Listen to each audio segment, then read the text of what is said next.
Hello, hi, hey, oh, hi, hey, everybody. Welcome to another. God, I gotta get better at starting podcasts. Welcome to another glorious episode of Jeff Has Cool Friends. My name is Jeff May, and I have cool friends, and you'll never guess what happened today. Turns out I brought a cool friend on to introduce you to. Turns out I do this all the time.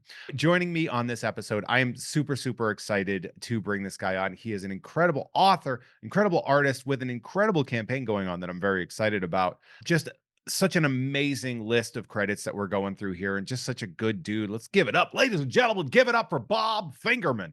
Hey, Hey, I don't know why I brought you up like it's a stand-up show just then. I don't know.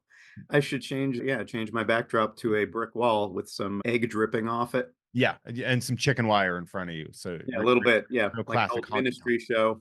Bob, we met, I believe it was through the Koblishes, Yes, Scott yes, and Jillian Koblish. yes.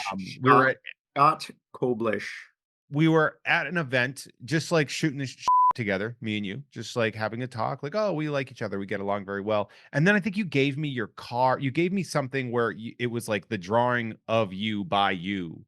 There was something you gave me, you're like, oh, and I was like, oh, you're that guy. Like it took a second to hit that I have enjoyed so much of your work for so long that it was like super exciting. It's such an LA story where you're like talking to somebody that's just like a dude, and the next thing you know, you're like, oh, never mind. I've been enjoying your work for a very long time. Well, that doesn't always go that way, but it's very nice when that does turn out. I'm trying to remember what I would have handed you, I but don't, that doesn't matter. or That's it might have been social media stuff. And I maybe. saw the picture of you, and I immediately recognized the art style from, of all thing, Cracked magazine. Oh, wow. Because I used to read that Way as a back. kid, Mad and Cracked equally, and I had a friend, my mom's friend used to get all the copies, and the irony being that, my first podcast ever was on the Cracked website. Oh, well, there you go. Look at that. Which has launched many a wonderful talent. I mean, yeah, that was the magazine and the website both. It's funny though that you mention a business card with my face on it because years ago, and this was one of the my entire history is littered with questionable choices, but because of Comic-Con culture where you go there, you meet a bunch of people, and then people hand you their cards or this and that. And when you get home, you look at them and like, I don't remember who Like, this was. I "Who don't the remember fuck who this is was. this?" Yeah. So I had made for a while a business card that had my author photo on it. And it looked really like a realtor card because it was, Yeah. that's when you get a business card with somebody's face. Hi, let me put you into that split level. So such a cheesy card, but occasionally somebody will remind me of it. Somebody will have kept it and they'll hold it up, and it's so embarrassing now. I've got the first business cards. I got business cards way too early when I moved out here. I got like a deal on business cards, and I had used this really wonderful artwork by my good friend Dave Perillo, which I still use in all my social media stuff because it's so perfect. But it had like all my like contact information on it, like my Mhm. personal phone number. Bad idea. And boy, that's an embarrassing thing to put out there. A very unique looking card, but also like a little embarrassing. Yep. Certainly not an author photo of myself. So I was, as I do my research and as I sort of came back and through there, like you've been involved in so many things. Also, you look 10 years younger than I thought you. Like I legitimately thought that you were about 10 years younger. Yeah, you look great. Well, I know this isn't a video I'll podcast. go on with But you. the thing that was like, and I didn't know this until you actually shared with me sort of the campaign of the book that we have coming up, that you have coming out, that's like celebrating 40 years of this career Yeah, that you've shock. had. And I was like, it seems like you're lying. At first, Yeah. I was like, no, that's not true. No, the lie would be, and it was almost one of those things where it's like, well, now I have to tell people I started professionally when I was 5 or something like that. But no, I'm not. I'm just, we live in an ageist world. We definitely live in an ageist society. But, it really, whether it sounds like you're just making peace with things or whatever, age is a number. Yeah.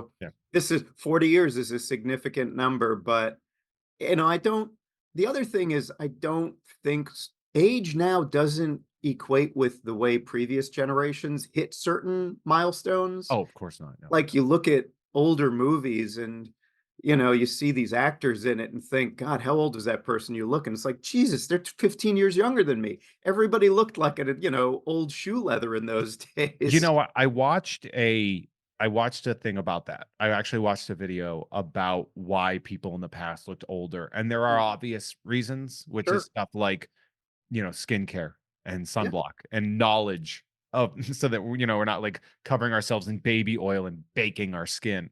Right. But then the other part is they said clothing and hairstyles.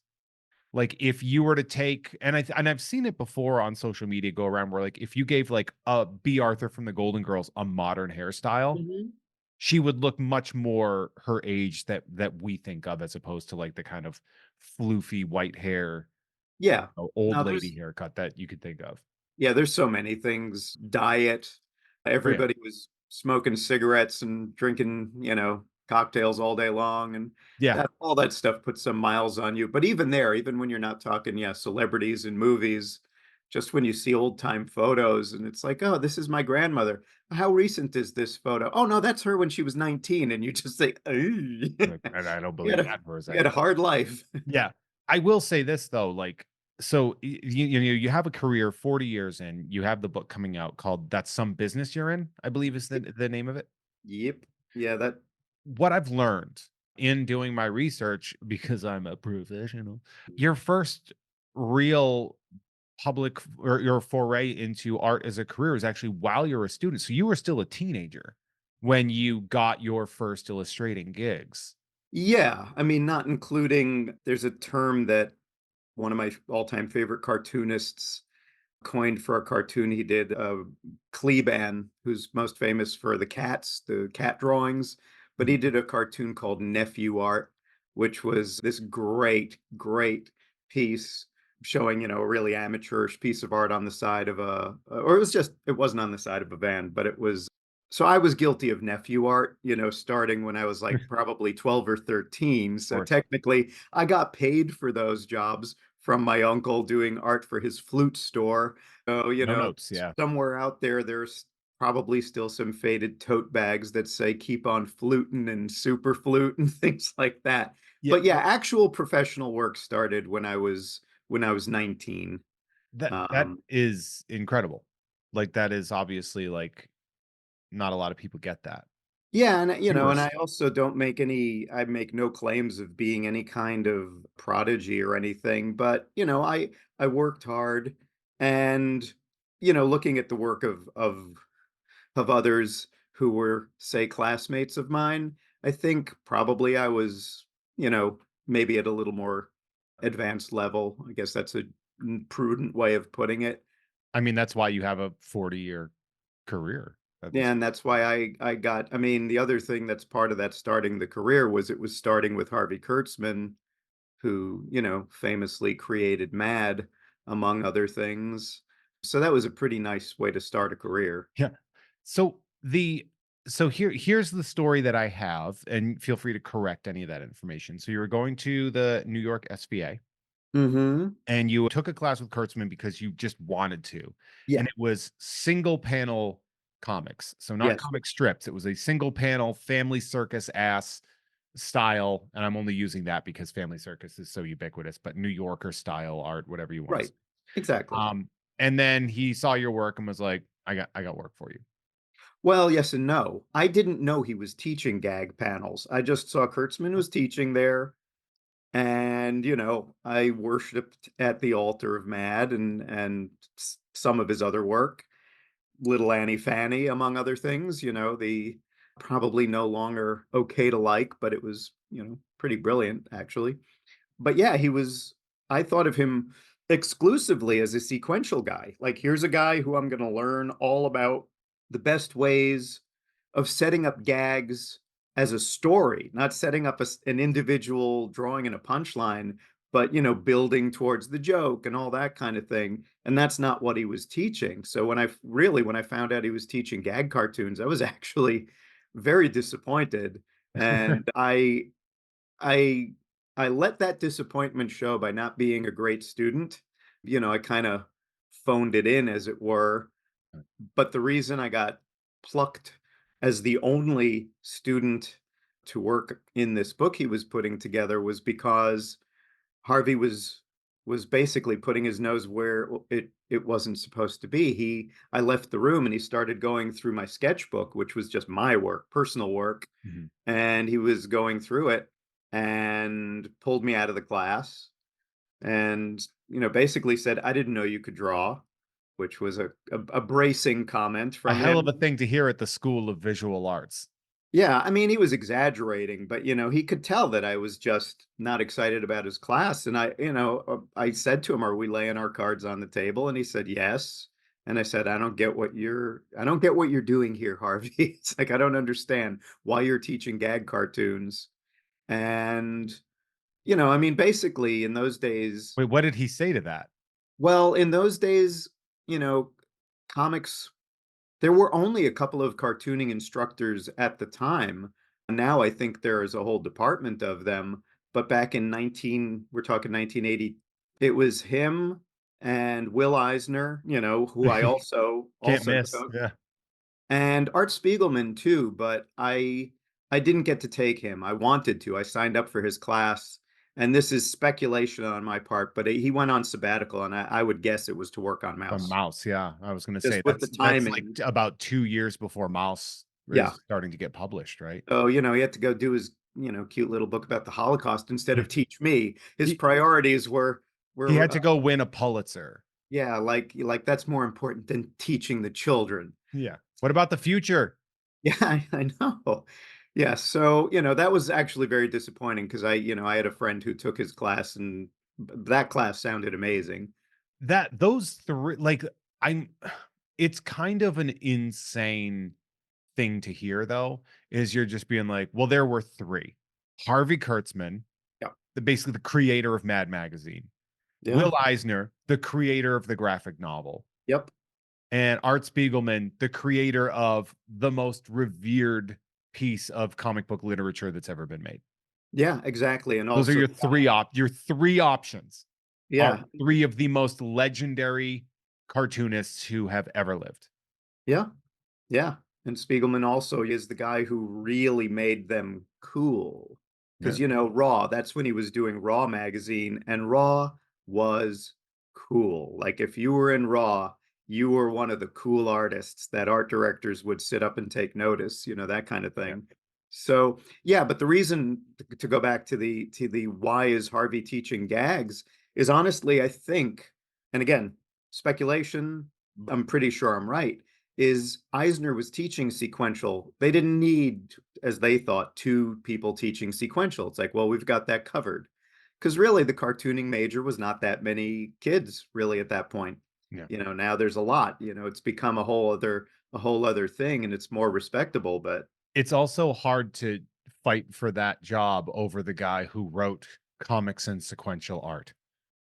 Like, I mean, Will Eisner, he literally has a book called Comics and Sequential Art, right? So, yeah, like, that would be a very hard get to get that class. yeah. Although I think Harvey could have made the argument saying, I could teach comics as well. I don't have to teach gag pack. Because I found out this I didn't know at the time, but I believe Harvey briefly was the cartoon editor of Esquire magazine. So Oh, like okay. he was an acquisition guy. He bought gag cartoons. Yeah. So it's certainly not like he didn't know what he was doing. It wasn't something I associated with Harvey. Yeah, I guess that makes sense. Like, it's the theory of it. Like, he knows what people want out of Right. that form of artwork, which I guess does make sense if you want to make art a commercial enterprise and to be able to survive off of it, then to know what your audience wants to actually pay for. And that actually ties into my next thing, where when I was researching, I found something very interesting about learning about that. First off, it seems that like 99% of your work has sort of established itself as being sort of in the counterculture world, however one wants to describe it, the punk rock version of art, like whatever you want to say. But then as I looked closer, it was very clear that, or at least let me rephrase because I don't know if it's clear, but the thing that I led to, the conclusion that I got to is it seems very much like you have personal passion projects followed by decently paying commercial projects. that are probably not things that you wanted to take, but they were the things that boosted your ability to work on the passion projects. Is that Yeah, that's pretty much 100% accurate. The best of case scenarios were at a certain point, I started getting to do paying gigs that also scratched that punk right? rock counterculture kind of aesthetic. It that took a little while, but I mean, like right out of the gate, my first regular gig was Cracked Magazine, and I started with them when I was 21 years old, so it was very much learning on the job. I'd never had called to do likeness work and caricature and all that kind of thing. I'd never been called to do anything because I wasn't a I professional was like, yet. at 20 years old, you're not gonna have much of a of repertoire and paid Oh, they gigs. yeah, and they did have a caricature class at SVA, but I didn't take that. That probably would have been useful. A guy who ended up becoming the art director at MAD, a guy named Sam Viviano, he taught caricature because my Oh, my wow. best friend took his class. That probably would have been a very useful class to have taken, but hindsight, blah blah blah. But anyway, I just by doing it began to get a feel for like figuring out faces Yeah, and I didn't want to be the one thing is, as much as I loved and worshipped Mad, I did not want to be a Mort Drucker clone. I didn't want to be a clone of anybody. I kind of wanted to make my own way and figure out my own style, which means, for a while there, you're definitely going to be trying everything. I mean, right. you look at just the 3 or so years I worked for Cracked, there's so many different styles because I would think, okay, let me try this, let me try that. And, fortunately, I think so long as the jobs came in on time and looked, pretty good, I never got any pushback on like, wait, why are you drawing different this time? So that was That is nice, nice. yeah. So I looked through and so like Cracked, obviously that's a pretty prominent thing, like I think people like to give Cracked Magazine a hard time because it's clearly the copy of Mad Magazine. Mad Magazine is Coca-Cola and Cracked is Pepsi. And Cracked is RC. It's sure, but no, but I don't think that's fair. And the reason I don't think that's fair is because I don't maybe from a professional standpoint, you might think that, right? There's much more of a sheen, a gloss on Mad Magazine, right? But at the same time, when I was a kid, I didn't care what magazine I was reading. It was all still interesting to look at and funny. Mhm. And it had no I didn't care if Alfred E. Newman or Sylvester, whatever his name was on the cover. It My didn't matter, right? Like what mattered was and it felt like it was like the same people working in each magazine, which I don't know what the compete clauses were and things like that, but like I can't if it's not a fold in or the lighter side of, then I can't immediately place which magazine I saw a strip in. So, and that's who those magazines were for. Well, what I will say is when I started working for Cracked, it's because they got a young upstart of an editor, a guy named Mort Todd. And Mort, he was definitely a character, especially in the kind of the whole downtown budding alternative comic scene, very big personality. And he wanted to go head to head in a very aggressive way against Mad. Like his kind of thing was he was going to reinvigorate Cracked because when he got brought in, Cracked was really at its worst. Like they had lost all of their kind of name talent, and it was really coasting. And Mhm. he came in with a mission where it's like, I'm going to bring in a lot of new young people. And I'm also going to bring back some of the old ones who don't work here. Like he got John Severin to come back after Severin had left Cracked many years earlier. And, he also brought in Steve Ditko, which is like, wow, that's an interesting fit. But he got Ditko in there. And this was a big one because Yeah. this was like really laying the gauntlet down. He seduced Don Martin away from Mad. And Which that is yeah. was super aggressive. So there was a while there where if you worked for Cracked, you were absolutely persona non grata at Mad. Like they would not hire you. It was like this person works for Cracked. If they come here, do not hire. It wasn't our fault that Yeah. there was this this This pitched war. battle going Yeah. on. But the Um, thing is, it was kind of exciting because he hired a lot of his buddies, and his buddies happened to be Dan Clowes and Rick Altergott. And it was like there was an interesting group of young yeah.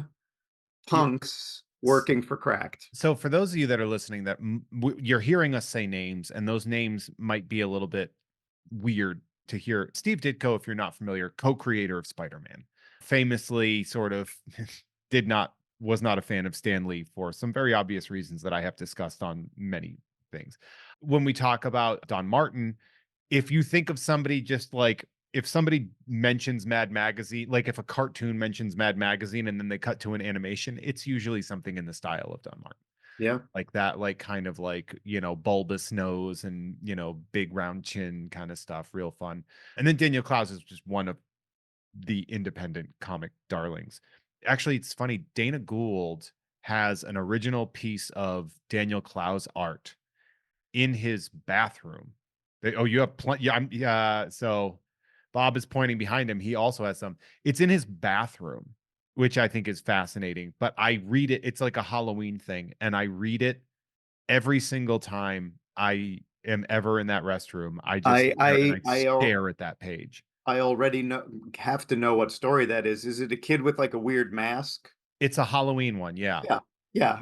That's a great story. yeah, yeah. So it's I I hope he's got it framed in a very it, waterproof frame. it is, and it's also it's a half bath too. So it's not you're Okay. not going to get any So steam. it's only getting coated in poo But effluvium, I no I will shower. say this, like, the first time I ever went in there, I was just like, "Why is this in a bathroom?" And then it was like he's like, "It's super protected, like, don't worry about it." He's like, "I'm not an idiot." Like, but I always just like so that's one of those things where, like, we look at your history and we look at, your publications and stuff like that, and, like, I've watched a couple other interviews with you, and one of the things that made me laugh is you were talking about whenever you would work for an adult publication, the money is so much better, which I thought was really interesting because I did have a friend who he was a comics artist who would moonlight secretly to pay the bills doing basically porn comics for whatever company, and he's like, "Man," he's like, "The money is incredible, but if I have to draw one more blowjob, I am going to lose my mind. But if I Yeah. don't draw it, I'll lose my house." Yeah. That was, yeah, yeah, I mean, the thing is, I making me completely ununique, was pretty preoccupied with sex for, almost my entire post-adolescent life. And so, but the thing that was interesting was all of the stuff I drew for those magazines, none of it was like, I didn't find any of that stuff sexy because you're working for a client at that point. I always tried to make it funny, and in a way, I tried to make it defiantly unsexy. It's like, yeah, okay, I'm gonna draw these gargantuan. Who was the? I'm naming names, but who was the mainstream comic guy who got teased for like the perfect ellipse boobs? Jim Balent, is Jim it? Balent, yeah, Yeah. the Catwoman, he made his money off of drawing Catwoman, and now he just makes Tarot, which is a mature titty title, I guess. Okay. All right. Well, yeah. So, Incredibly talented, by the way.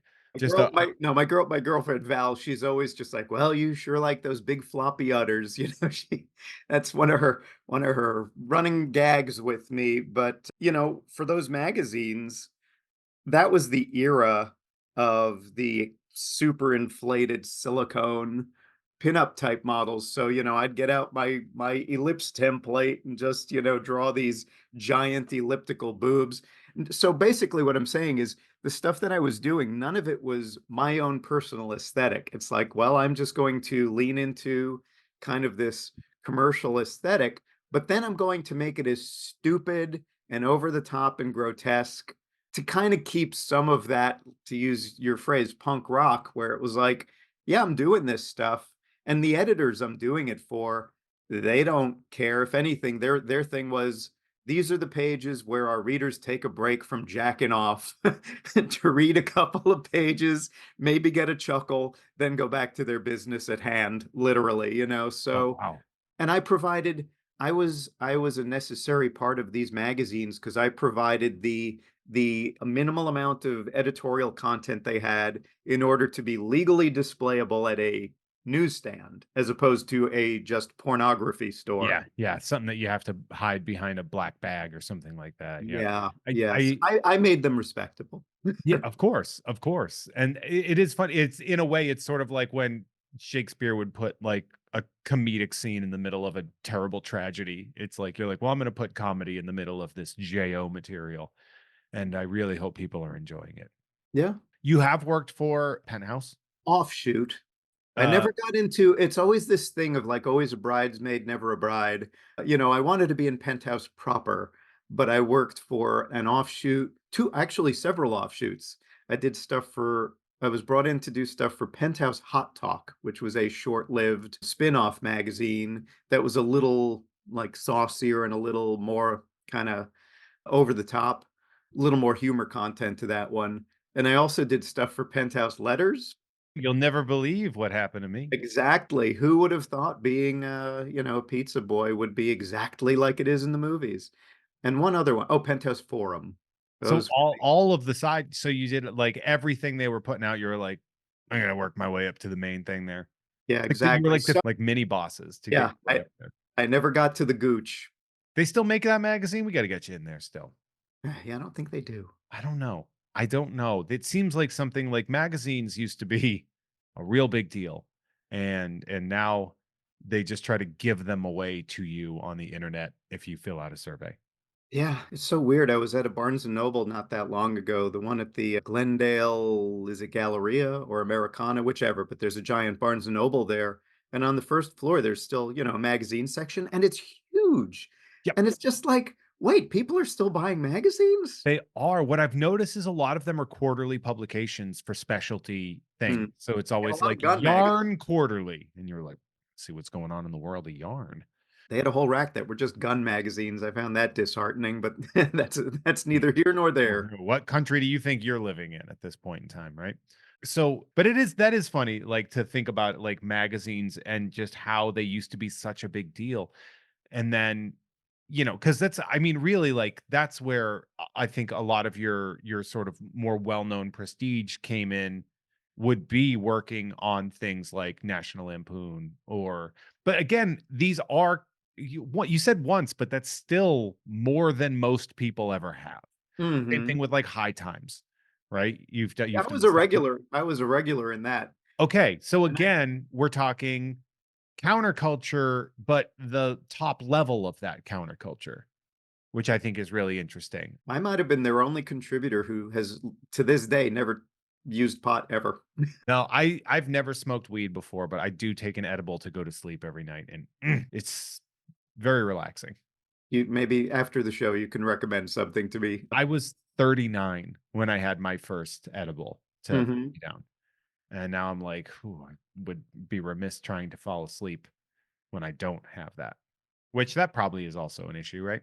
I was gonna say the first strip I did for High Times, I deliberately made it a sci-fi strip because I figured if it's space drugs, nobody will know that I don't know what the hell I'm talking about. So, I will also add that the banner image on your website is Cheech and Chong.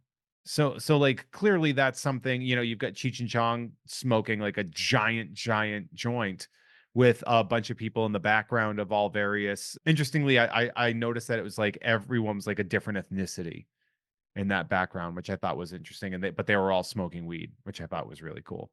yeah, well, this just as a sidebar, I definitely I think at this point people know that I have absolutely no problem drawing crowds. Some people really hate to draw crowds, Mhm. and every time I get to draw a crowd scene, for me it's an opportunity because it's like I get to draw a zillion different kinds of people. There's nothing to me more boring when you see people draw a crowd and they're all kind of generic.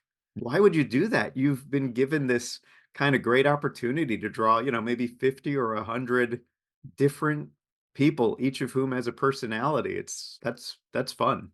I mean, that is really I'm guessing it's most of the thing where people are like, "I don't wanna have to come up with a personality Yeah, for they're this." lazy. Or yeah. They're Sure, and that's actually something that you absolutely are not, and one of the things that we pieced together with this is where you were like, "I do think that maybe I was a bit above people talent-wise in your class," and I do think that you were. I don't I think in another interview, it was sort of brought up, you're like, "My class wasn't one of those legendary classes, but, there were very talented people."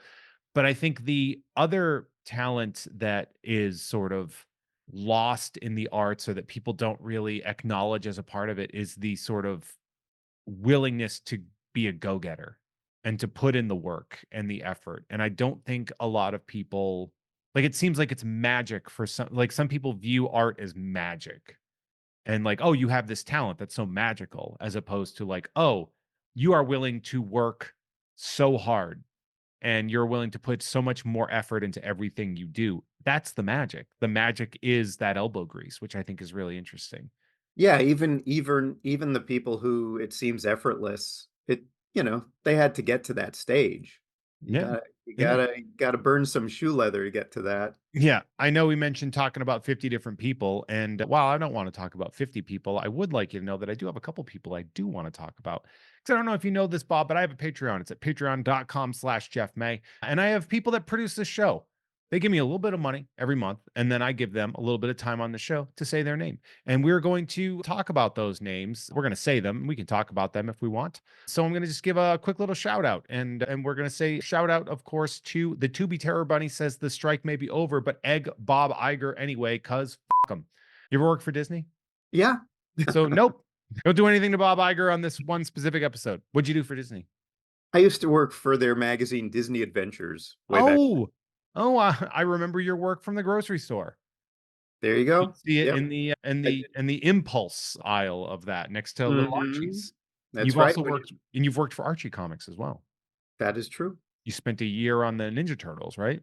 That is correct. And you are not a fan of that work.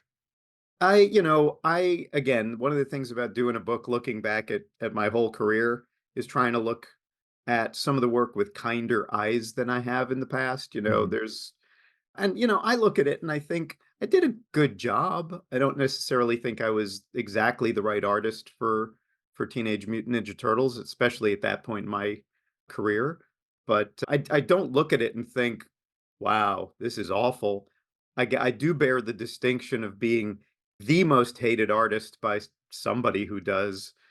People are so brave when they're anonymous, but when I was doing actually some of the research for this book, and I didn't have my back issues, so I thought, well, let me go to the internet Yeah. to, to get some dates and things like that for when certain issues came out, and I found this turtle kind of website, and boy, oh boy, the guy who put that site together hated my work so much, Really? What did he and say he about it? hated it so fervently that and it was just like I was like, "What did I do? What did I do?" So what did he say about it?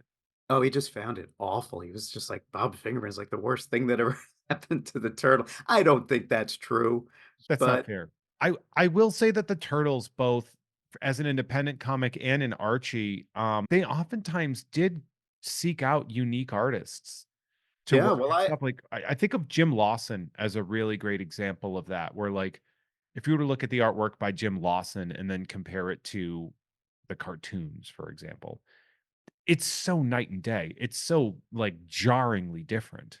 yeah.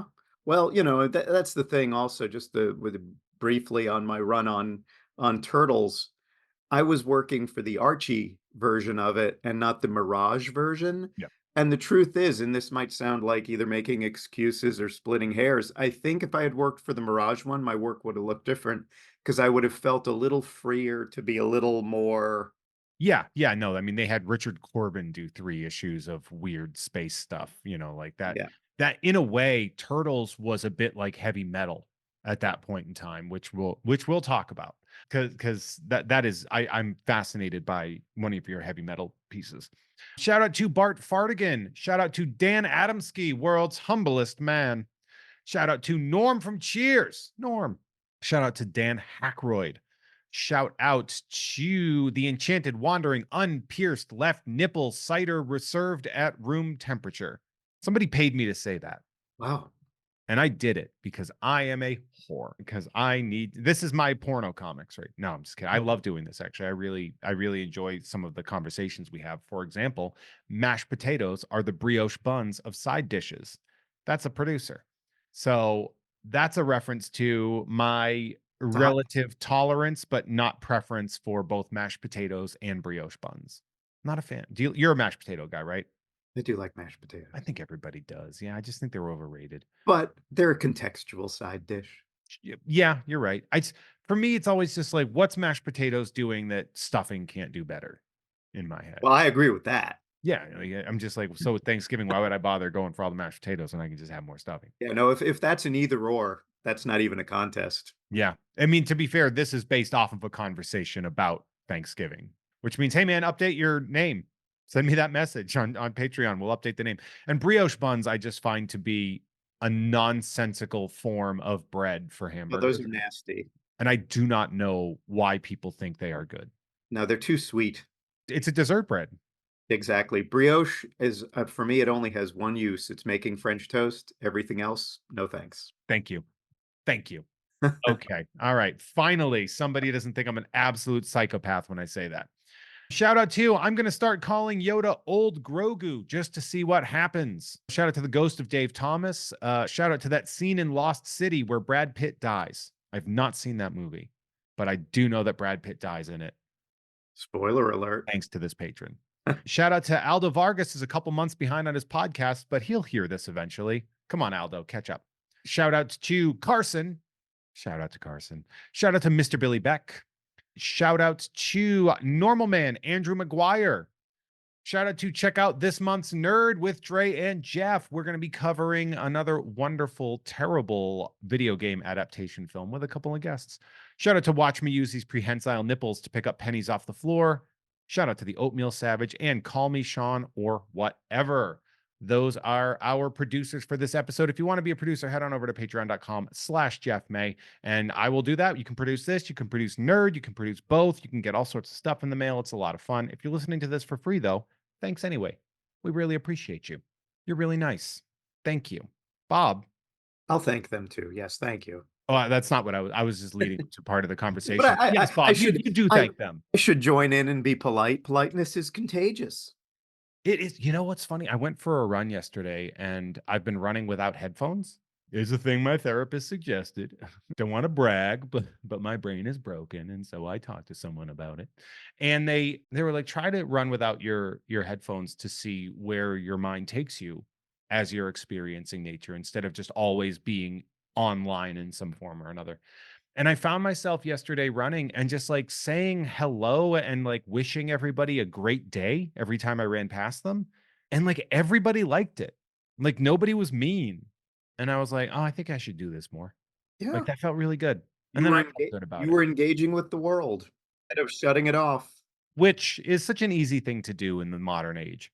That's the way I am when I walk my dog. It's always, in New York, I don't think it would have necessarily been the case, but out here it feels kind of normal to see somebody and just say, "Hey, good morning," or whatever. Yeah, you're from Queens, right? Originally?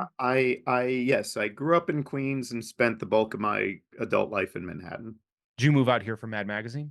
No, I moved out here to put off suicide. When did you come out here? No, things got a little dark in New York, so I thought, let me go someplace sunny and reboot. So Oh, okay. yeah, I got here in November 2017. Okay. So, because I know, like, if you are in that art world, because I know, like, everybody moved to Burbank, basically. Like, when you look Yeah. at, like, DC moved to Burbank and, like, Marvel ended up coming out here in a way.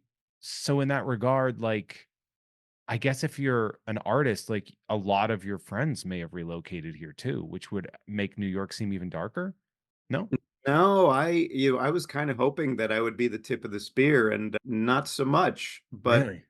yeah, I thought, when they see the pictures I'm posting of my new life, they're all going to say, "Yeah, I want some of that." But no, they'd rather stay in New York and just live Yeah, that to be fair, squalid life. if it's the indie artist world, they don't want to go to a place with sunshine.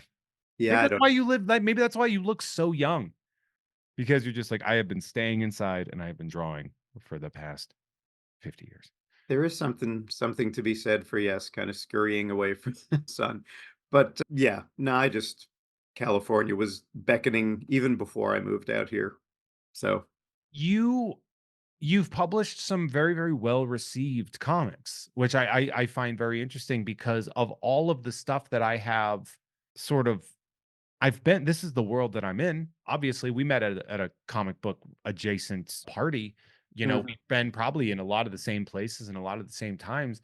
But like some of the books that you had coming out, like Minimum Wage, which then became the collection, I believe it's called Beg the Question. Yeah, that was dumb. They changed the name. No, they didn't. I can place no blame. I changed the name. Not what again, a career littered with making these choices. That was sort of my analog for that would be when, comedians do dramatic roles so that they can be taken seriously. It was like, well, minimum wage was all well and good when it was a comic book, but now it's going to be a hardcover. I need to give it a good, serious name, and people are going to take it seriously. And well, just keep it minimum wage for God's sake. You've built a brand, and now you're throwing the brand away. Yeah, like what that you're right. That doesn't make sense. Yeah, That my was I'm going to agree with you. That was a really stupid move. Have you ever thought about being like, hey, can you just change the name back? yeah, well, Is, kinda did. I is mean, that Fantagraphics? They did that, yeah.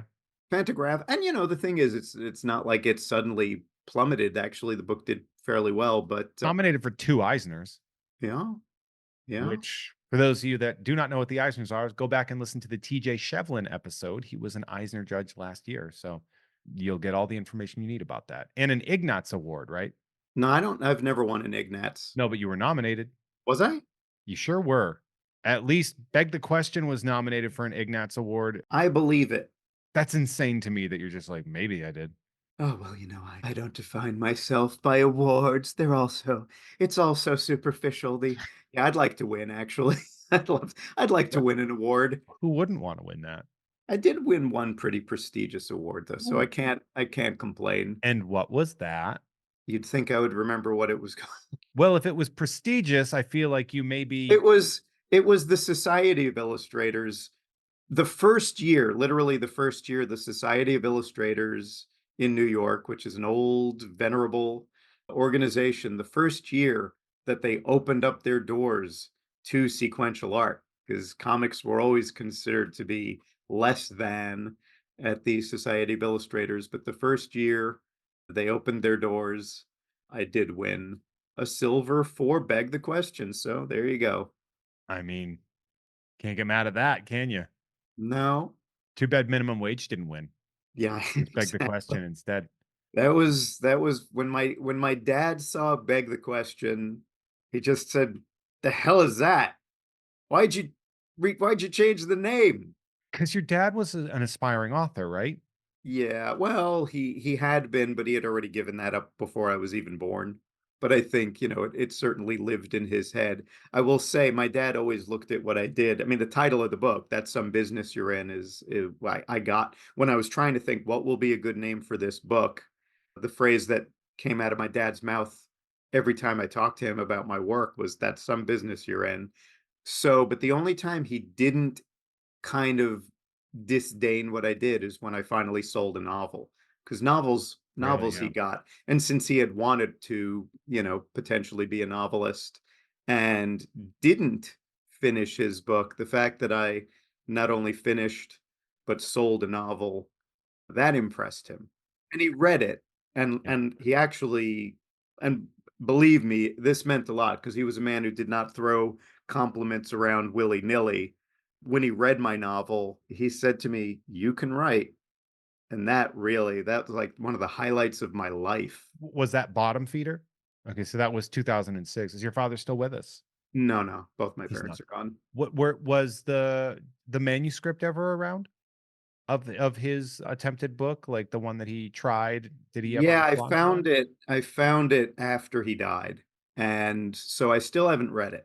It's still a little emotional. I'm gonna brave up someday and finally read it. It's about 160 pages. It's not like it's It's nothing. incomplete, right? It's incomplete, yeah. I'm not the first person to ask this, but have you ever thought of reading and collaborating and trying to publish it? Well, I'll have to read it first. When I read it, The thing is, I wouldn't be the right person to finish it because I know without having even I skimmed the first chunk, it is, a roman à clef about his life at sea. He was in the Merchant Marine before I was born, and it really seems like the kind of book you'd have to live to write with any verisimilitude. I don't know as there's anybody really dying to read my dad's book, but I I Art Spiegelman wrote Mouse, right? And he wrote that, he created that off of what he and his father were the conversations that were have. He did not true. experience the concentration camps. And yet he wrote this book that was about that experience and his relation to that experience. Yes, but he did have the actual end of the story. His dad did get to the finish. Look, man, Let me, I can't tell you what to do, but I'm like, so look, I you're think it would be but you know what too is that's all like there's catharsis in there and there, like obviously like the absolute ending, but like I'm not saying could you take that manuscript and just write the last 2 chapters? well, I think there are I believe there are examples of people having found well, actually, it's funny. I'm reading a graphic memoir, I guess you'd call it, by a comic artist who, by coincidence, is an instructor at SVA, Who's that? a guy named Josh Bayer. Okay. And unfortunately, I don't have the book in front of me and the title me. If anything, I'll run and get it, and maybe you can, if you do show notes, you can do it because I'd like to give him a shout out because it's a really impressive book. It's very powerful, and he has an intensely original style. I Like, am looking at it right now and yeah, it is fantastic. So what's it called? I'm looking at his art. So there's it looks like something called maybe Raw Power.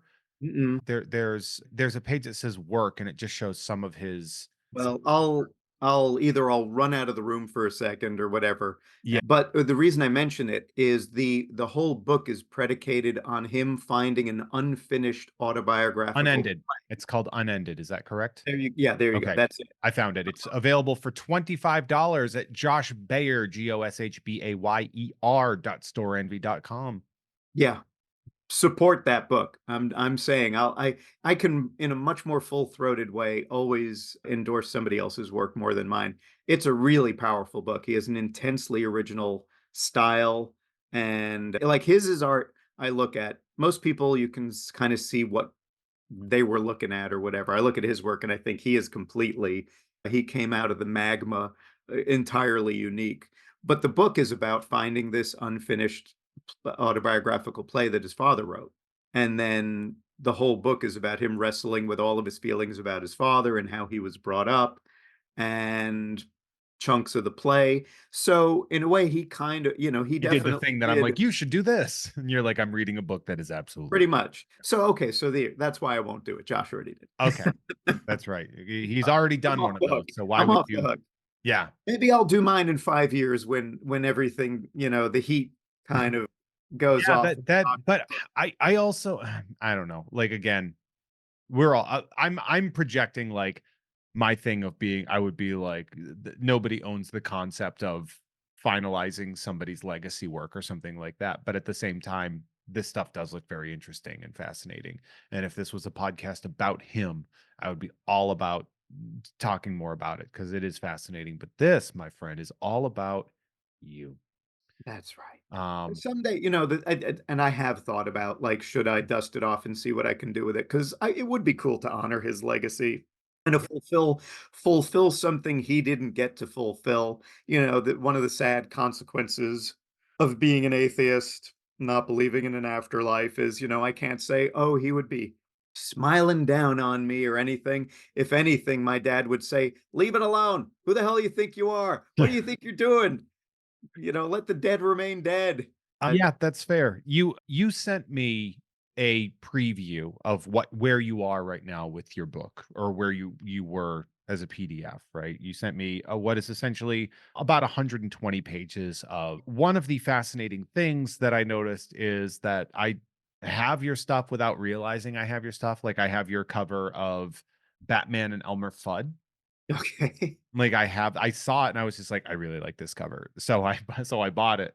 And then as I'm looking through the book and I was like, "Oh, like, I have that," which I thought was really interesting because a lot of my time spent buying comics when I was younger was more mainstream because I was born in 1981 and Mhm. too I was too young to really get into that first wave of, like, underground comics that you would see Sure. in the '70s and early '80s, and then too mired in what Wizard magazine told me I had to read in the '90s, and that stuck with me and all that. So looking at it and seeing, like, you have this incredible collection coming up, so and kind of one of the reasons that I really wanted you on, aside from the fact that when we first met, I said, "You should do my show," That is because we true. got along very well, and I don't know if you remember that, but I was like, "I would Oh, love I to do. have you on my show." And then life happens, and then circling back, I saw that you are doing this campaign for a book that's in a way a retrospective of your career the past 40 years.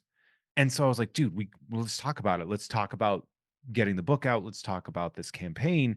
And then you were like, I will send you what I have of the book so far. And I was like, that is not necessary. And then you gave it to me. I was like, this was very necessary.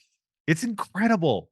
It's so good. Thank you. You have drawings from when you were a child. You have photographic evidence of you drawing as a child, and you have all the like, it looks like nothing was thrown out. Yeah, it's very, it's not like I was planning on doing this someday, but it's almost like it was.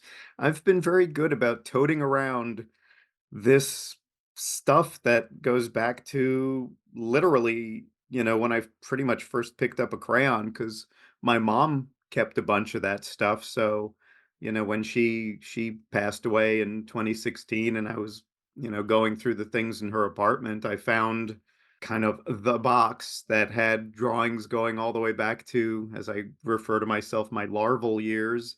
And then I had kept, she basically kept everything that I stored at her house, which kind of went through high school, and then I ever had everything since then.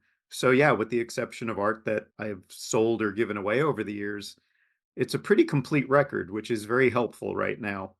I only wish it had been stored in order. Yeah, like that must have been really hard collating this thing. That's why things look a little messier than this room usually looks very tidy, but I'm just like, I've got my archives everywhere. In my life, I have never expected an artist to have a tidy anything. Yeah. Every time I meet one that is tidy, I'm like, I don't even know how you got this job. Was this book your idea? Or was this someone else's idea of like, dude, you should do this book?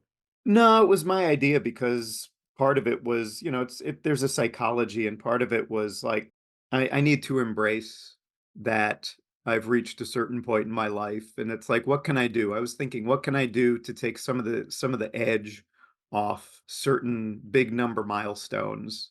And I thought, well, I can celebrate them rather than just, I mean, it's a very obviously a very youth centric culture, but I've earned my stripes at this point, and I thought I'm going to lean into it. And what can I do? And I thought, well, let me do a book. Let me do a book. And so it's in a way, it's sort of like a coffee table book of your history, right? Like your artistic history and your work in there. And so it is called That's Some Business You're In. I checked it out. So it's an interesting the campaign you can get, and I will link it into the show notes of both the free and Patreon episodes, but it is zoop.gg/c/Bob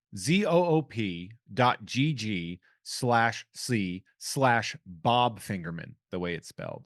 You got Bill Sienkiewicz to do the forward. Mm, That's going to be very fascinating. We actually just talked about him yesterday on one of my live streams. We talked about Bill Sienkiewicz when I was opening cards. I was opening packs of cards and we got one of his New Mutants cards out there. And I was like, Bill Sienkiewicz, I know somebody who loves him. And then I was looking at this and I was like, oh, and forward by Bill Sienkiewicz. So here's basically what it is. Essential for any fan of Bob Fingerman's work, the career memoir details his first 40 years of toiling in comics and boasts a huge amount of art, much of which is presented for the first time and scanned from the originals. Take a trip through the beloved cartoonist's artistic journey and buy some of his rarely offered original art or signed comics while you're at it. This campaign has been up for about 3 days now? Has it been Yeah. up? Today's the third day. You have more than doubled your goal, which has got to be one heck of a compliment. As Very of recording, we still have 28 days left. As of first publication, it'll be 22. So when you guys listen to it on the Patreon, it's going to be 22, and it's still going to be over 2 weeks if you're listening to this for free. So I definitely think you guys should check this out. Not for the least of which being like the book itself looks cool, but also like you can get original art pages from books like Minimum Wage. Yeah, yeah. I There are all these kind of bells and whistles you can add to these campaigns, and I thought, what can I do to maybe add a little further enticement, a little extra spice on it? And so yeah, I've been since I'm already digging into the archives, it was like let me select some nice examples art and just put them up there for add-ons, buy the book and you're then entitled to Yeah, weirdly affordable too. even more money. I hope you guys, I mean, look, I hope you sell these, but also I'm like, if you guys are interested, like I'm seeing a couple of $150 original art pages from Minimum Wage, which is just unhinged. Super cool. A lot of stuff was claimed. I see some original art pages up there that you have been like, and it's As the been claimed. campaign goes further, I'm gonna be adding more. Yeah.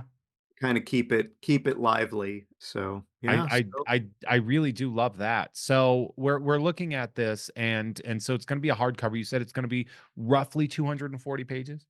no, I'm not 240, about 200. Okay, Yeah. it's rough. Although again, who knows? This is the thing. These are where those stretch goals come in, and if we keep doing super well, I'll be adding pages. So so if what you sent me was 120 pages, that means you are still compiling the book? Okay. And have you, since what you sent me, is that where you are currently or is that where you were? No, that's where I was just last week. So it's going, I mean, I'm taking my time, but I'm also pretty efficient the way I work. And I do have a game plan. It's not like it's willy-nilly. So, I'm trying to select all the best stuff. And yeah, I mean, I'm doing the book. Obviously, I looked at a lot of other, to use the fancy word, monographs of comic and illustrator type people and looking who are the best ones, who are ones where I didn't think it was such a good job. And Who are the best ones? well, probably my favorite one is one that was of Dan Clowes's work that came out a number of years ago called Modern Cartoonist. Mhm. That's a beautiful book and it's done so well. I mean, I'm doing this all myself. This is not like through a conventional, traditional, I should say, publisher where there's editors and there's contributors. It's all me. It's So, also not a traditional crowdfunding site. I've never seen Zoop before.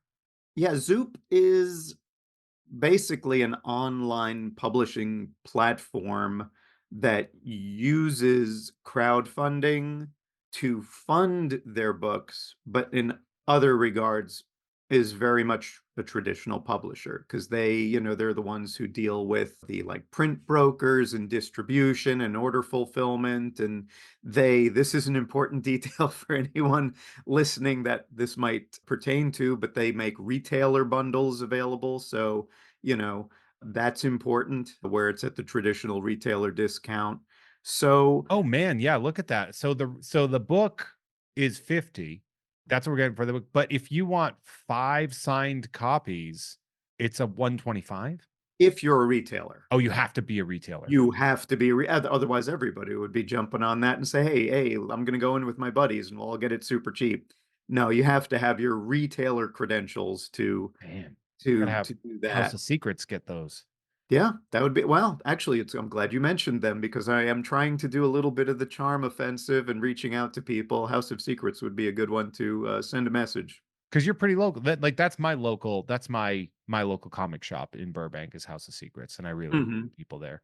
There's some great shops here in LA. I've got secret headquarters near me. They're Nice. great for all the really weird esoteric stuff. Yeah. I just picked up a bunch of here's a consumer alert for listeners. somebody clearly just purged their underground comics, and they've Oh got Lord. bins of mint condition undergrounds going, back to the late 60s, early 70s, barely marked up, like for like $4, $5. That just seems like a bad business decision to barely mark them up if they're, underground comics from the 70s, 60s and 70s in good condition are so insanely rare. Like Yeah. every issue of Zap I've ever seen looks like it was run over by a tractor. Yeah, no, they had some Zaps that were pretty cheap. The only, there were a few there that were like 15 or $20, but even that's not. No, I mean, that's unhinged. That Yeah. is weird. That I that just is got a bunch of great stuff, and I just was like, okay, I can afford all of this, and these are really nice. Like I've never seen a copy this pristine. So these must have just been sitting in a warehouse for the last 40 or 50 years. I mean, So that's pretty amazing. Like like it's weird that the comic book brain of me is like, you should get those graded instead of being like, you should read those. hey, I'm gonna get them slabbed. Yeah, Forget I about mean, reading it. slab it. It's funny. I know why people hate that, but I'm also just like, I remember when CGC started doing grading comics, and there was a guy that worked at my comic shop. At the comic shop I went to at the time, it was in Putnam, Connecticut. Really nice guy, but very old school energy. And he's like, comics are supposed to be read. And I was like, so if you got an Amazing Fantasy 15, like the first appearance of Spider-Man, you would just read it. And he's like, that's what it's there for. I'm like, they have reprinted it. That's right. They have told that story every way possible in something that's not worth $1,000,000. Yeah. Well, I Y will tell you, years ago, I had almost the complete run of the Mad comic book. Oh, You know, yeah. I had Mad number 1 through, I was The missing 8 maybe ball one or, cover, right? sorry? It's the 8 ball cover, Mad number 1, right? Isn't it like an 8 ball on the cover? No, Mad number 1 Oh, was, no. no, I'm talking about the comic book, the full Oh, color okay, yeah. comic book, where they were all Kurtzman covers for a while there. But anyway, I had them, and I realized I could use some money. I have all of this is reprinted. And so, yeah, I was happy to sell those Oh, off. yeah. Yeah, did you get Like, a good amount of money for that? because I'm not reading them. It's like I am not going to read my old 1952 copy of Mad, where it's potentially going to fall apart in my hands. Yeah, I remember when I was young, and this has happened. I think I may have told this story on the podcast before, but like I had pulled a Mickey Mantle autographed card out of a pack, spent $1.49 and I pulled an auto mantle, like an unhinged thing to be able to pull. And then I Hmm. had to sell it in college for rent, which devastated me. But my dad made it a good point where, and I tell this to people all the time, especially because I work in the collectibles world, not just doing a comedy show in a toy store, but I used to work for Sideshow and I used to do this. You Hmm. can't eat or live in a baseball card or a comic book or a statue. And like I'll hear these people and they'd be like, "Oh man, I don't even know how I'm going to afford all these statues I have coming." And I was like, "Cancel them." I was like, "You don't need these." Like Yeah. like if a frivolous hobby, because like, well, I mean, the hobby of collecting is frivolous. It's a frivolous thing to do. But if your hobby is then impacting your life negatively, you're like, "Well, I lost my wife, but I still got my Batman statues." I'd be like, "I think you need to recalibrate." So, like, I don't sometimes know, man. Did you ever meet my wife? but it is definitely one of those things where it's like, "Yeah, fucking sell it." Like, sell that you might as well. Like, what's the worst? What are you gonna do? Die and then have your children just throw it in the trash? It's gonna become a burden for them. It always becomes somebody's burden at some point. So that being said, when are we getting this book? It will be, well, I mean, the book itself will become physical reality probably mid to late summer. Oh, wow, that's much faster than I was expecting, if I'm being 100% honest. Yeah, and I will tell you that will be more at the mercy of international shipping than Oh, anything yeah, thank God else. it's not 2022. Yeah, exactly. I mean, unless we unless the some Star Trek variant of COVID suddenly becomes Oh, insurmountable don't say it, again. don't say it, don't say Yeah, it. yeah. No, I think, famous last words, but I think we're doing pretty good with the vaccines. Everybody just get vaccinated for Yeah, God's sake. if you wanna get tracked by the government, Yeah, well, we already are. Yeah, So, I'm, you like, know, you might typing as out on my phone that I'm being tracked by the government from a vaccine. yeah, all of the people who are yeah, who are busy typing furiously on their phone that their government is gonna track them through the chip, guess what? You're Yeah, already you volunteered. you've Yeah, exactly. you have an By Amazon the way, account. if a subdermal chip keeps me healthy, I'll make that deal with the devil, you know? You know, the government's listening. It's like, dude, where do you think these targeted ads are coming from? Yeah. Oh, and it's shocking how fast they are. You literally will be talking with your girlfriend or just a buddy or whatever about some obscure thing. I will tell you the most shocking example of that. The one that made me, if I was a little on the fence, this was the one that made me say, "Oh, wow." And this is years ago, not even recent. I was talking with a friend about this stunt motorcycle rider that I had met, and he was telling me about how they now sew into their body armor chainmail. And I said, "Wow, that's crazy." And he said, "Yeah, well, let me show you some." And he had a sample with him. And it was this micro thin science fiction Like chainmail that felt mithril like armor. silk. It felt like silk and it was chainmail. And he said, "Yeah, so they sew that in so we won't shred our arms if we do a Yeah, spill out or whatever." So I was telling a friend about this story. That same day, chainmail armor came up on my, and it was just like, something good. "Oh, you're not doing a good job covering your tracks, spies." I I booked a hotel recently, and now every sponsored ad is about hotels. Sure, of And I'm course. like, "You guys know I already got that. Like, I already did that. I got the one that I Yeah. needed, and I'll go get one on my own." Like, it's not just like that's like when it was like, oh, like, I remember my roommate and I got a washer and dryer, and then they kept trying to be like, "You interested in these washers and dryers?" It's like, I Yeah, don't how many do I need? yeah, we don't own a laundromat.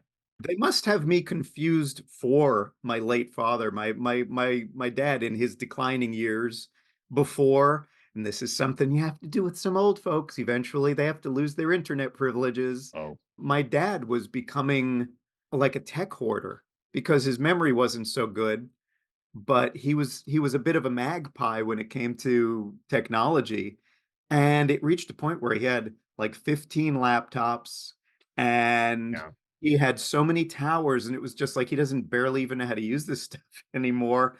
And I thought, this is expensive too. It's not like he's buying, little, $5 items. He's going Going through the for money it, that's yeah. going to keep him alive. Oh, So I basically was just like, okay, we're cutting you off. And yeah. You can't keep doing you've this, Dad. yeah, exactly. So, maybe they think, wow, Bob's his son. Surely he Yeah, needs maybe 5 laptops too. yeah. That's You need any Alienware? yeah, exactly. I feel Maybe like not. Maybe not. yeah, I do find that to be super, super fascinating. I am genuinely shocked at how quickly the turnaround is supposed to be for this book. If you're saying late summer, so we're talking right now, you're a little over halfway done I'll working be on the done. I'll book. be done by the end of this month, and then it's really, off to the print broker to kind of get it all hashed Yeah. out. You get in. This is where you get into the weeds, but that's when you've got your final. The last thing that has to be determined is the spine depth of the book, and that's all by how many pages it is. Yeah, So, right. if we're adding pages, the spine depth keeps getting a little deeper. But once all that stuff's squared away, probably goes off to be printed in Korea, I think. And, We Bob's your had to uncle. say overseas when we went back when I worked at the company at the Oh, we could never say it was China that maybe I everything was wasn't being made supposed in. to say, but I don't even know it because it could be one of multiple Well, places. that being said, I know that, Korea is not one that people would get mad at if you were Yeah, I don't think pushing so. something. No, it's always China. So we always had to feel like shipping from overseas, and it's like it's coming from China. Like, Yeah. And let's anyone be who gets too mad at that, honestly, could you please look at where all your clothes are made and your electronics are made and everything else? It's like you're already buying plenty from China. Let's be honest. yeah, it's there. I also love that thing where it's like, oh, you can't make it in China. It's like, I don't know, man. Amazon also is bad. Amazon might be worse than China. They're Yeah, like, oh, it's slave labor. It's like, oh, I got good news for you about free shipping overnight exactly. Oh boy. when it comes Did to you labor. see? Did you see Adam Conover's album? Great. Adam did my show last month. So I am such a fan of his. I He is wish I had no, he did it. Yeah, he did it in December. I wish I had known. He Mint on Card, the show I do at the toy store. oh, well, next time he's a guest, you can, by coincidence, have us both there because I would love to just shower praise on him. I think not only is he a brilliant guy and very funny, he is doing the world a public service because he is so good at disseminating information. I Yeah. will say on a more poignant note, literally the last TV show I ever watched with my mom before she passed away was his Same. episode of Adam Ruins Everything About Elections. And I can't watch that episode now without I'll just sob. That's fascinating. Um, You know what's funny is first off, he is brilliant and he has done really good work in the world of like, removing the veil off of that. I will say too that like weirdly his set was like kind of dirty and I was really excited to see that because it's like Bob Saget, where you're like you were like, "Oh, it's the guy from Full House." And you see the set and you're like, "That's not the guy from Full House." Like I know he was in Full House, but that's a totally different guy. And it was really interesting to see that. But yeah, For a second, I thought you meant an actual set where they shot, and it was just filthy. So, just filthy. No, no, no. I mean, his comedy set, yeah, Yeah, he did a set and it was like weirdly like not what I was expecting because he'd done right. the show before and it was much more that, but I guess he was working on like slightly bluer material, not dirty, but definitely like you were like, I was not expecting that. On Over After Dark. Ooh, what a cad. Hey, that's an acronym. He did a recent episode of his YouTube show about quote unquote free returns. Oh, and how it all just gets shipped into a landfill. God, Yeah. that episode was just like everybody needs to know about this. I There's something about the disposability of our current world where it's almost like we've hit that threshold where it doesn't matter anymore. Where we're just like, yeah, man, sorry about this generation. It's gonna be the last one. Sorry, we goofed, and now we destroyed the planet because we had to get our Funko Pops. Yeah. There's a great line in one of Dan Clowes's comics. I think it's boy, this is gonna be me showing my nerd fan cred. I think it was his comic Blue Italian where he has a guy saying somebody's like trying to get this guy to go do like a no nukes march or whatever, and he says you should be honored to be part of the last generation. And I think maybe again he did that 30 years ago, and now we've kind of hit that point where I think if the earth had a motto it would be yeah it. So It kind of has that energy at this point in time. Like it is really a bummer. I want to wrap up. We're going to wrap up the main show for a second, but my question is on influences. Did you get influences from when you were a child and you harnessed them and pushed them, or were your influences more what you read as a young adult and what you were encountering at school at the SVA? both, all of the above. Yeah, no influences, I think in some cases are they're more hardwired. Like I don't look at my work and see the influence, but I know it's there. And then there are others. Like for instance, and I look at the way I draw shoes and I'm like, yep, Jack Davis. They're not quite as exaggerated as Jack Davis feet, but they're Jack Davis feet. But there were influences all along. There were the first batch when I was, teeny tiny kid and just kind of looking at other cartoons and just you're just sort of making sense of how they portrayed something in 2D that reads. So I was like, okay, so Mad, all the Mad guys, the cartoonier Mad guys were the earliest Like a influences Sergio because Aragonés kind of a Sergio and Don Martin, literally the first comic book I ever drew was a superhero spoof called Skinny Man. And that was a direct result of being a fan of the Don Martin paperback, The Mad Adventures of Captain Klutz. I just saw that and was like, okay, I'm going to do my version of that. But yeah, over the years, there's all kinds of influences, and that includes writing influences. There's some novelists whose work I read, and there were cadences to the way they wrote where they resonated in my brain. I know for a while there, Terry Southern would show up. I would see a little line I would write here or there and think, oh, that's a Terry Southern kind of cadence to that I love that. dialogue. Oh, I love it. That is really, really interesting to see, like, where those would come from, and, because people would ask me that about stand-up, about influences, and you're trying hard not to just absorb other people. Yeah. Then, like, I remember there was one time where it was when Jesselnick was really starting to hit, Mm, and the next thing I knew, like, I did a set where I, like, accidentally aped his style without mm, even realizing it, and then I was just like, "Oh, no, that's not me at all." Like, I can't do that low, slow deadpan, like, that's not right. the energy I bring here. Also, it doesn't work when you have my body. Scary, like, a-hole looking, like, it's a little bit different when it's, like, more of a kind of like a frat guy, like rich frat guy energy to it, as opposed to like the bro undercover cop energy that I have there. It's a little bit different. Is that how you see yourself, the broy undercover cop? I know what I look like. That's the first thing they tell you when you come out here, is they're like, you better know what you look like and lean into it, because people aren't casting against type. When you're walking down the street in a sketchy neighborhood, do people scatter saying 5-0? I mean, I is that think like a lot of people, like the people there, I do a joke about it, but there was the old, because I used to go to a different dispensary, and the old I went to, they would call me officer when I would go there. Like they would like, okay, officer. And I'd be like, I'm not a cop. Like I cannot stress to you enough that I'm not a cop. But boy. they didn't matter. Bob Fingerman, you have a book coming out. That's some business you're in. If you guys want to take a look at that, and definitely pre-order it and support the campaign, which you absolutely should. I know I'm going to. Head on over to zoop.gg/c/ Bob Fingerman. All one word, BOBFINGERMAN. Take a look at that. You can get some original artwork if you want for a very affordable price. You can get the book as a hardcover. You can get it signed. You can get one with a pin. There's so much cool stuff you can get. If you're a retailer, you can get the bundle real cheap. So you can check that out as well. And there's just so much. You have a lot of stuff. You're saying, like, oh, do you want a bundle of the original minimum wage comics? You can get all of them for an additional 75. You want our Archie comics, Ninja Turtles books? We have that. You can get it. There's so much cool stuff you can add on here, which is really interesting. It's very different from a Kickstarter campaign in that regard. Yeah, it's interesting.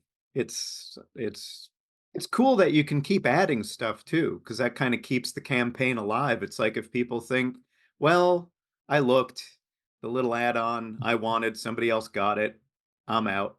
Nope, there'll be more. Yeah, there's more coming. You can also head on over to bobfingerman.com, where you can learn about more information. And you can also follow Bob on social media at, you'll never guess this, Bob Fingerman.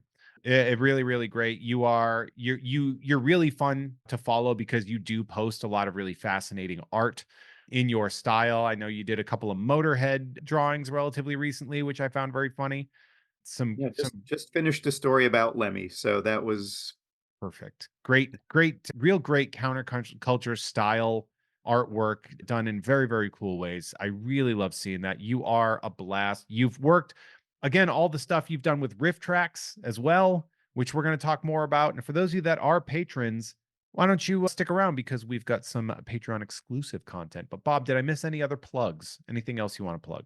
I don't think so. I think we're good. Boy, you did a great job, and I'm very appreciative. Of course. Well, for me to plug my stuff. If you are listening for free, thank you Oh so much. God, here we go. It's the worst. It is the worst. If you're listening for free, I appreciate your ears. It means the whole world to me. I hope you've subscribed. I really do. If you want to leave a review, you can do that. If you are listening on Patreon, thank you a little bit more than the freeloaders, because you gave me money for this. And that means a lot more to me, because that's how I eat. I eat money. But if you want to become a part of that, head over to patreon.com/Jeff May, where you can get all sorts of things like sponsorships. You can get stuff in the mail when I do the I Must Break Yous every Wednesday. I have just added new tiers onto this, so you can get there. You can start doing all sorts of cool stuff. You can also check out all my stuff with my co-host Adam Todd Brown on the You Don't Even Like This network, where we do all the cool stuff like You Don't Even Like Sports, You Don't Even Like Sports Cards, the whole thing. And You Don't Even Like This Show. And also Tom and Jeff Watch Batman on Gamefully Unemployed. Those two people, by the way, my two co-hosts, Cracked talent. They were the talent from Cracked when it was good. So look at that, Bob. We both have our history with Cracked. You being the talent and me being a parasite. Oh my So goodness. that would go and Oh, well, you got your next topic with your therapist all worked out. you know what? Okay, instead of a parasite, how about a remora? How about that? Where Okay, everyone's I like, you like worked that. for It's symbiotic. yeah, you worked for Cracked, right? I'm like, I never got a paycheck from them. So but patrons, stick around because we got some bonus content coming to you. But Bob, say goodbye to the freeloaders. Goodbye, freeloaders. Bye, freeloaders. We love you. See you next time. Bye.